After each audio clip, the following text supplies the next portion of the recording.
కృష్ణా జిల్లా ఉయ్యూరు మండలం గండిగుంట వద్ద జరిగిన రోడ్డు ప్రమాదం నలుగురిని బలి తీసుకుంది. నలుగురు మిత్రులు విజయవాడ నుంచి ఉయ్యూరు వెళ్తుండగా హెచ్పీ పెట్రోల్ బంక్ సమీపంలో జాతీయ రహదారిపై తెల్లవారుజామున కారు బోల్తా పడింది.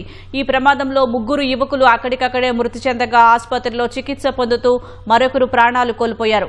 పుట్టినరోజు వేడుకలు చేసుకుని తిరిగి వస్తూ ఉండగా ప్రమాదం జరిగినట్లు తెలుస్తోంది. మృతులు విజయవాడ కుందేరు గ్రామానికి చెందిన వారిగా తెలుస్తోంది. మృతులను రాకేష్ బాబు, ప్రిన్స్, కొనితంచి చింతయ్య బాపయ్యులుగా గుర్తించారు. ప్రమాదంపై పూర్తి వివరాలు తెలియాల్సి ఉంది.